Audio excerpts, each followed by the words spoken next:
We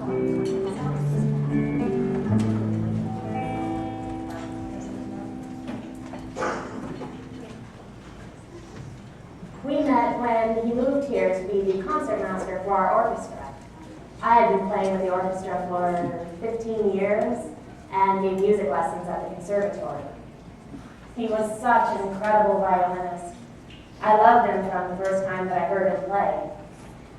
He was always a bit domineering and possessive of me, but at first I enjoyed it. It felt like I was being taken care of. I was used to doing things on my own and not reporting to anyone, and as a result, I had a hard time always thinking about his needs first. Saying that now, I realized we had a bit of an unhealthy relationship right from the start. Everything was about him. After all, he was a soloist, and I was only in the ensemble.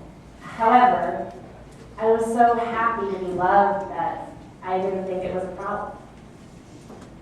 6 months after we met, we had a perfect little wedding and moved into our first house. We were still madly in love, but I didn't think it was fair that I was the one that had to do everything in the house. Repairs, meals, laundry, lawn mowing, bill paying. He was always practicing his violin. When I asked him for help, he would say, "You knew you married a soloist and that I would have to practice."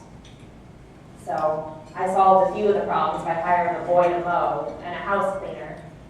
But he didn't like to be at the house when they were around. So he'd go to the cafe, he'd take his computer and his book, and when he'd come home, he'd complain. He'd say it was unfair that he couldn't find peace and quiet in his own home. I decided that for fun, I would take one course at the local art college. Well, he thought I should stick with my music. "Maybe if you practice more, your playing would improve," he would say.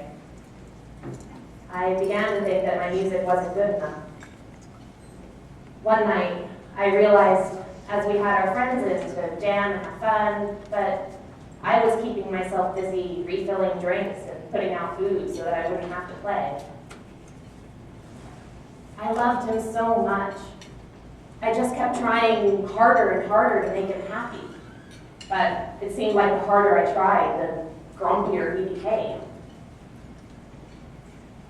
He found something wrong with every meal that I made for him.